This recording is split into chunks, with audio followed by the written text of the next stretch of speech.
Okay, Psalm 132, first video. Verse 13, for the Lord has chosen Zion. He has desired it for his dwelling, saying, this is my resting place forever and ever. Here I will sit enthroned, for I have desired it. I will bless her with abundant blessings. Her poor I will satisfy with food, etc. Now this is an immense promise.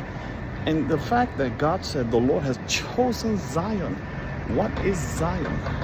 Zion, easiest way to interpret it, Zion, the spiritual Zion is the church.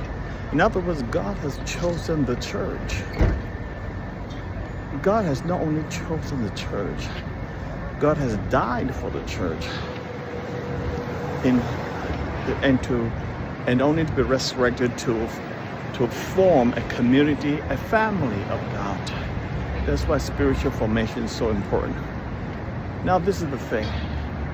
God chose the church. The church really comes from the elect.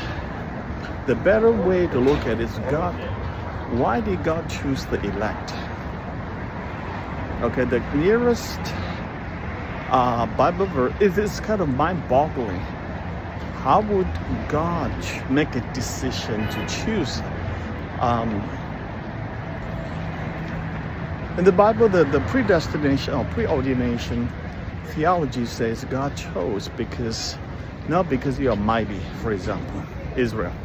Not because, but because the Lord loved you. But what's the basis of love? You can ask that question, right?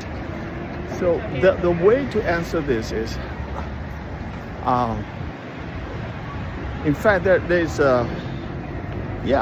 Paul even talked about God didn't choose you because you were mighty. In fact, you were the smallest of all nations.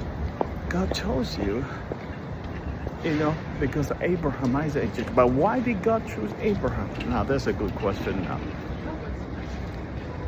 The way I look at it, there's something in Abraham. It would be much more making sense if you choose somebody because you see somebody's potential and the ability and character. Okay? For humans, their judgment can be wrong. But for God, their judgment doesn't go wrong. In fact, God chose Saul, and that went wrong. That's a mystery. But finally, God, I think it prepares the ground for the right king to come. All right, which is David. Let me do the second video.